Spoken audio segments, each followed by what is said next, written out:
Well, for the last 4 weeks, we've been speaking together about some of the most profound and personal issues in our lives. We've been talking about sex and sexuality and singleness and marriage. And for the question time tonight, we've had over 60 entries. And some of those have actually been, 3 or 4 questions in each one. So this is a very big deal for us, isn't it? This is about our bodies, and therefore it's about us as people, our desires, our value, our hopes. And tonight, the verses that Sue's just read for us, there are 8 verses that are not about sex. But that is not at all light relief. You'll have heard, as Sue said it, we're talking about religious and racial identity, and we're talking about freedom and slavery. It's also not a digression.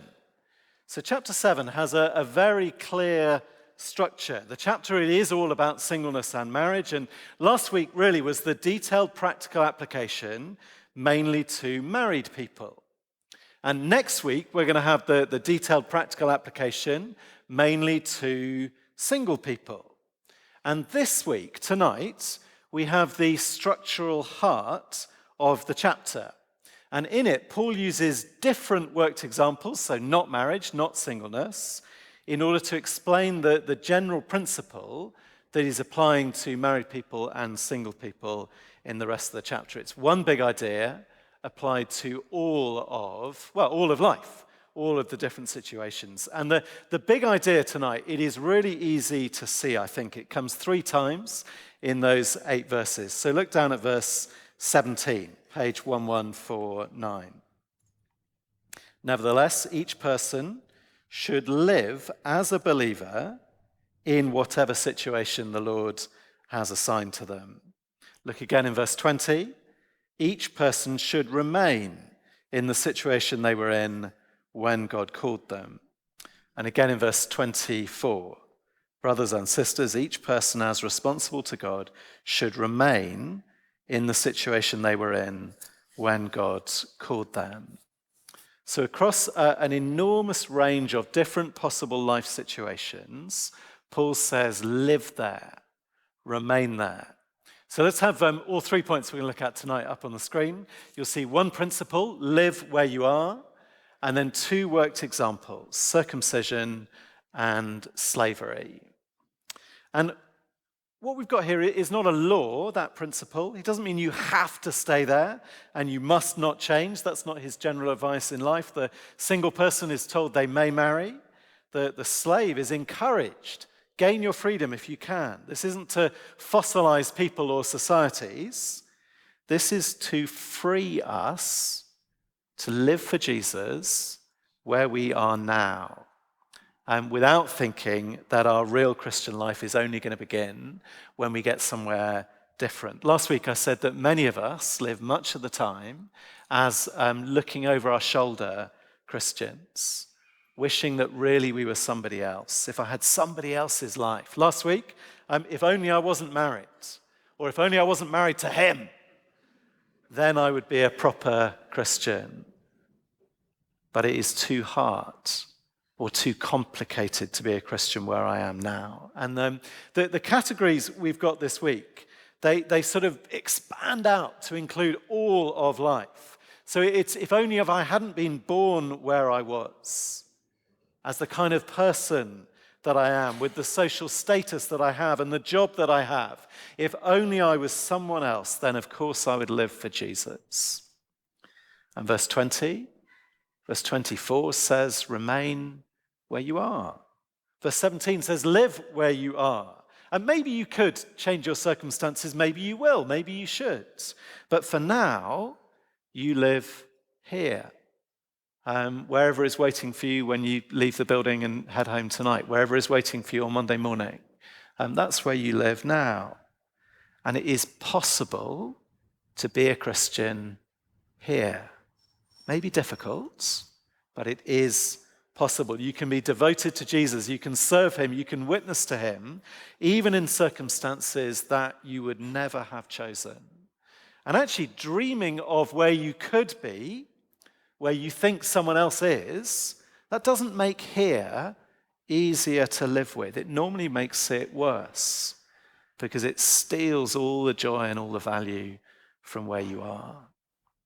Let me give you two examples. Deliberately, they're not kind of high energy examples. Two London friends of mine. So one, he told me about his first 10 years in London. And he said one feature of his first 10 years in London was, I never got a phone contract. Okay, so that's partly a piece of ancient. I think he meant a landline as well. That's how far we're going back in history. We used to have phones that were attached to wires. I never got a phone contract. Why? Why, Billy? That's not his real name. Why not get a phone contract? He said, because that's what you do after you get married. He said that is what proper, grown-up people do when their life begins. Do you see what's going on? Until then, I was just marking time, waiting for life to begin. It's kind of a small example. Who really cares how you pay for your phone? But to apply that to 10 whole years of your life, just marking time until life really begins. Another friend was in London but didn't really want to be. That's not so unusual. I wonder if we all asked each other tonight, how long did you plan to be in London for? In his case, he was really clear. This was 6 months and 6 months only. There was going to be a new job somewhere else and a house move and a different life somewhere else very soon. So he made what looked like a really sensible decision. He said, well, given I'm leaving soon, better not get too involved here. I'm not going to commit to a small group, a Bible study group. I'm not going to commit to serving at church. And I did try and gently suggest 6 months is actually quite a long time. Some of the biggest changes in my Christian life happened in a 6-month Bible study group. But all right, that's your decision. Except that, as it turned out in reality, plans don't always come together when we want them to, do they? And 6 months turned into another 6 months, turned into years and years and years of waiting for life to start, trying to survive, in this isn't really my life, and cutting himself off from all the normal things God gives us to make life good and to help us live as Christians where we are. So just look across all of the issues that Paul puts on the table in 1 Corinthians 7. Race, religion, status, freedom, singleness, marriage, divorce, bereavement. And he applies the same principle to all of them. Live there. Live there. Remain where you are. No need to look over your shoulder. So I wondered, all the time as we're talking this evening, you could just be thinking about the life category that most defines you. It may not be the same here. We were earlier chatting to people, someone said citizenship status. Someone said promotion, marriage, children, someone said. Exam results maybe, salary. What if here was okay? What if here was life now and a life you could live for Jesus from here?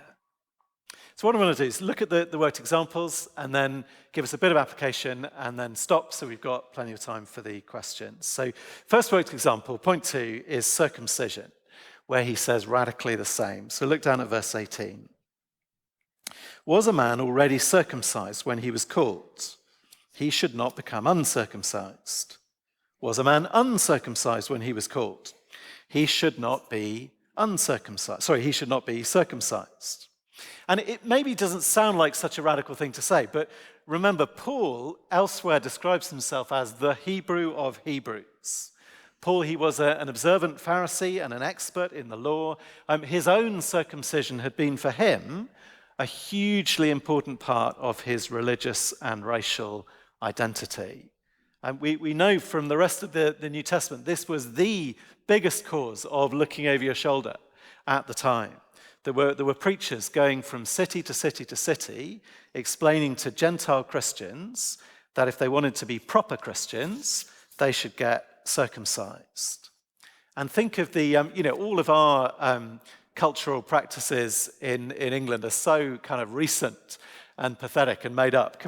When Paul is speaking, it is 2,000 years since Abraham and his son Ishmael were first circumcised. This had been the dividing mark of cultural closeness to God for that entire time. The dividing line between Jew and Gentile. It was about who God approved of, who God wanted to be with. And it extended then to who you were allowed to be with, who you could eat with, whose house you could visit, certainly who you could marry, who you could be in business with. We have all sorts of racial and religious divides in this room and in our culture. But actually, I think this it compares, doesn't it? I'm not sure we have anything so fixed and with so much going for it. This is literally God's instruction to Abraham and his descendants. And you can see, can't you, why a Gentile Christian would wish they were Jewish. I wish I had the advantages of that history. What's Paul going to be able to say to that looking over the shoulder? Well, look at verse 19 and try, if you can, try and hear it the way that an observant Jewish man or woman would hear it. Verse 19, circumcision is nothing, and uncircumcision is nothing. Keeping God's commandments is what counts.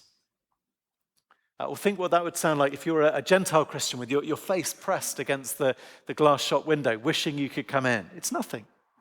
It's nothing. Here is a category distinction that had mattered hugely for 2,000 years. And Paul just radically disintegrates it in 3 words, 3 to 7 words. Circumcision is nothing. The difference it makes is actually nothing. You are radically the same. You may think you'd be a better Christian if you've been brought up Jewish, but you live here. You weren't. Don't worry about that. Remain as you are and get on and live as a believer. You can obey God's commands here. You can honor father and mother. You can turn away from coveting and adultery. Just do that. And don't worry so much about your race or your religious start in life.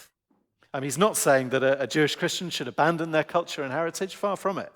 The remain as you are logic, that would say go on circumcising your sons. But everyone can live for Jesus, starting from wherever God has placed you.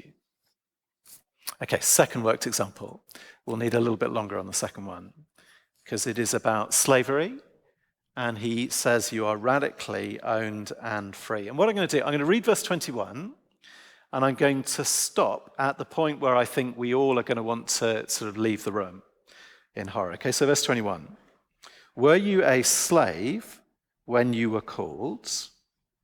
Don't let it trouble you. Isn't that an extraordinary thing to say? And you'll see he's applying the same logic to the division between slave and free, as he has the division between Jew and Gentile, between single and married. And I think to our ears, that sounds like Paul is defending slavery, doesn't it? And in fact, if you have the stomach for it, you could find people using these words to do that. So if you want to Google the 1785 petition to the General Assembly of Virginia from Amelia County, you'll have a group of people, professing Christians, complaining that a law has been passed that they say is trying to wrest from us our slaves. And they say that is unsupported in Scripture because Paul said, let every man abide in the same calling wherein he is called. So I wonder if it's worth a few words about slavery before we go any further, and slavery in the Bible as opposed to slavery in the rest of world history. So first thing to say is that we need to be ready, as with everything else when we read the Bible, we need to think history and culture. We need to be ready for first century slavery to be both similar and also different to slavery at other points in history, including the slavery sponsored and run by the British Empire from here, geographically, for 300 years. And if anyone was, I've been sent a paper written by someone actually who used to work here that lays out some of the areas that we need to think about. And I'm going to give you those briefly for you to go away and think about. So, for example, similarities. In ancient Rome, Slavery was an imperialist thing that was about capturing people and violence, and it was about the loss of freedom. It was about saying another human being should have the power of life and death over you. And it was similar in extent. It was huge. It was massive, 20, 30% or more of the population.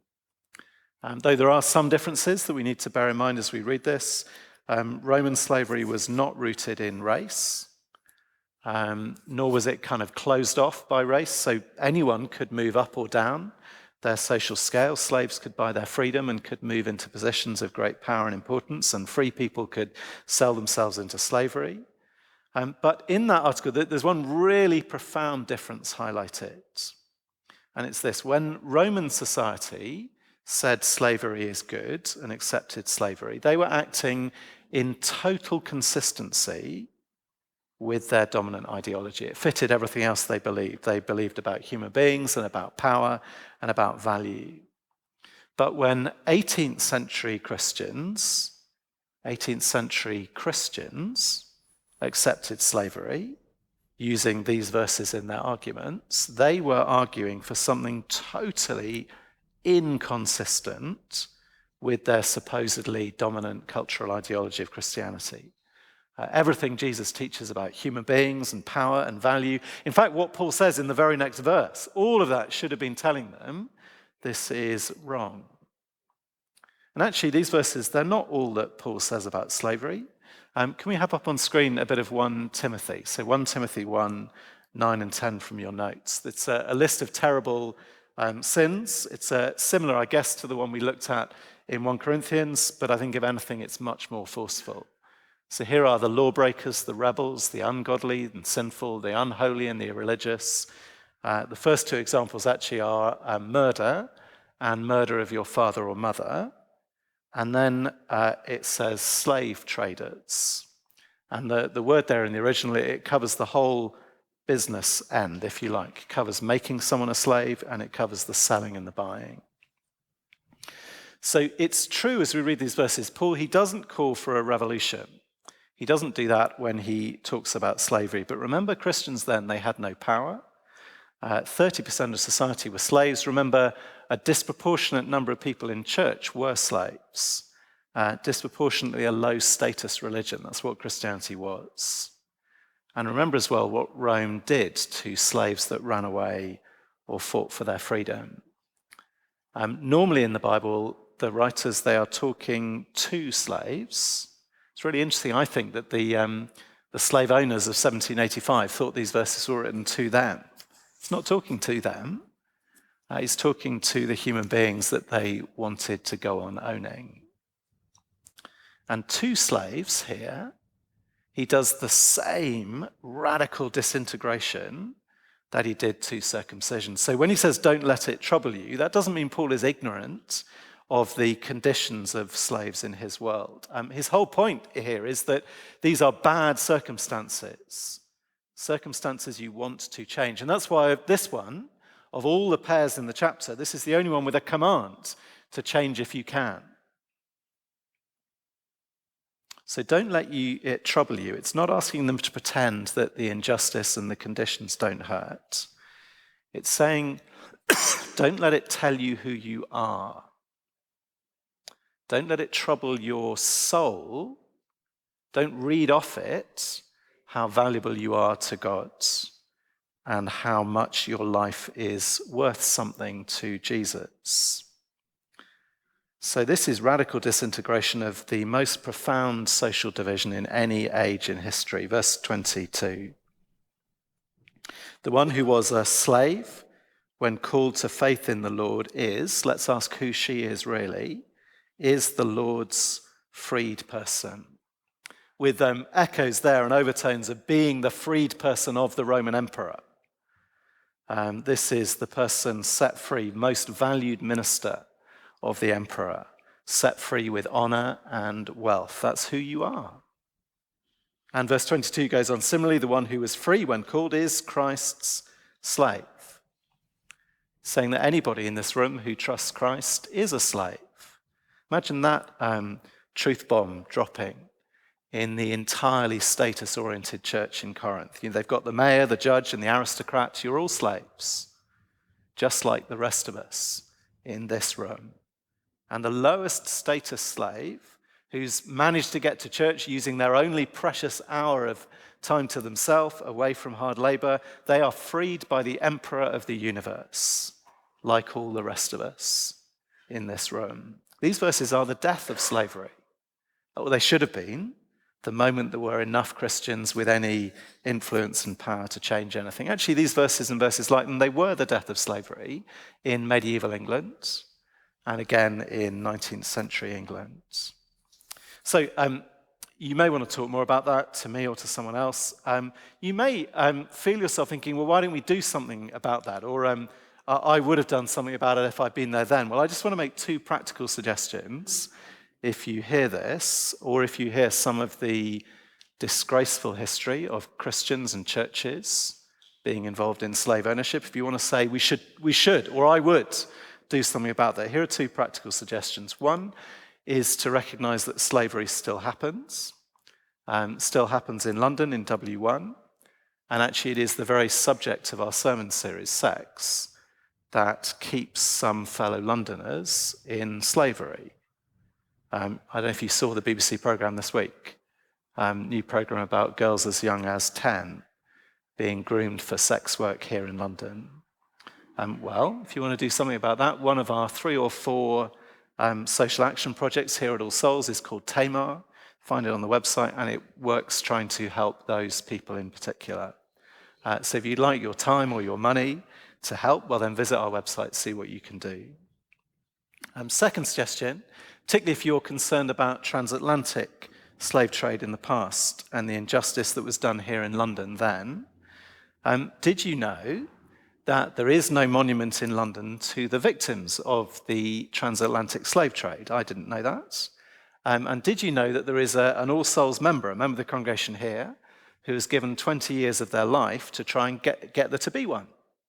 And that she has a design and a site in Hyde Park, and she has legal permission, but not enough money. So again, if you want to do something practical about this, I would love to introduce you to Oku, if you'd like to help.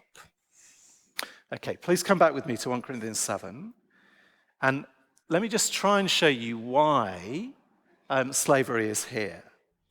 Why is it that Paul reaches for the most disadvantaged and most despised in his culture in order to make his point? And do you see what he's done? It is an infinite ceiling, isn't it? Even if your situation is as bad as it possibly could be, what he's saying here is true even for the slaves in the Roman mines. And it's the same truth we met in chapter 6. It's a glorious truth. Verse 23 here. You were bought at a price. Whatever your situation, whatever is difficult, whatever is terrible about your situation, Jesus wanted you. Jesus died in order to possess you. You are of an infinite value. Even if everybody around you screams at you that you're not, no one in this room, or no one in any other room, any number of posh, plush, entitled rooms in the world, no one is of higher value than you if you are a Christian. That is the power of a God-given identity. The slave master says that somebody is nothing, a piece of property to them, and God says that is not true.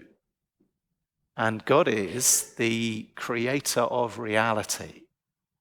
If the creator of reality says you have value, then you do. And again, lots of human life now is about trying to create an identity for ourselves. A God-given identity is powerful and secure and true forever, and fashioned by the one who died to give us that identity. So instead of wishing we could start somewhere else, start from here and live as the Lord's freed person. Okay, I want to make a couple of suggestions by way of application, and then we're going to sing a bit before we come to the questions. I want to start actually with a question that was in the question list that I knew we wouldn't get time to, which someone says, what if you are single but open to marriage? To what extent should you invest energy and time in seeking a relationship? Should you pray, but maybe not actively seek a relationship? That was one of the questions. You see, it goes directly to this. Stay as you are. What does that mean if you're single?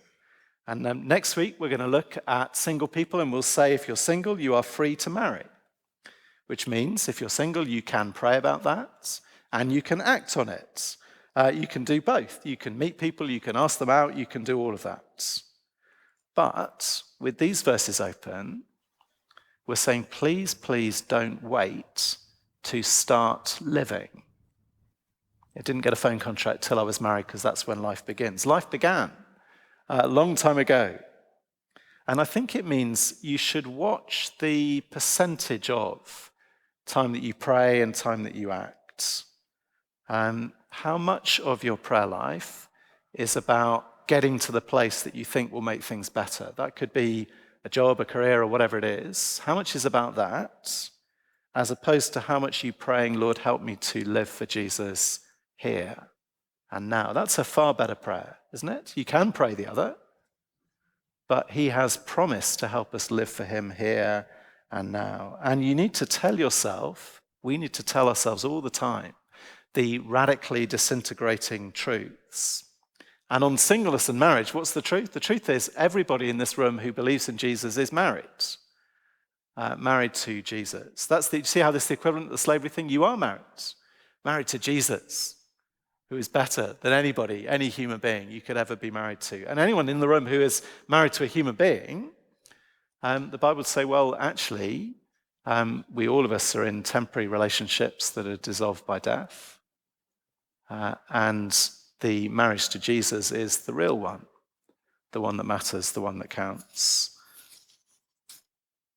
And we're going to talk a bit about this in the questions if we have time, some of the kind of actively seeking a relationship activities that people do, they are so discouraging, as in they have rejection built into them so profoundly and so frequently, and rejection for things you can't change and things that are so ultimately superficial. I think I would say just watch how much your heart can take. Same thing again with job applications to get a different job. There's an inherently time-consuming, emotionally investing, I've just been through this a year ago, process, and just watch your heart. How much can you take of that and still be content and love Jesus? I'm talking about jobs and work and status for a bit. So same thing, you can look for a new job, you can look for a better job, you can look for better pay. But what has your heart been told about those things? So I think there is a Christian expectation of sort of general forwards and upwards progress. And I wonder if we think that that is what God has promised us. Is that what God promised?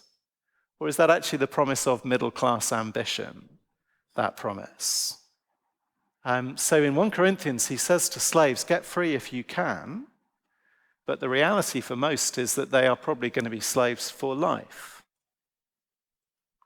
And the vast majority around the world, they don't get promoted.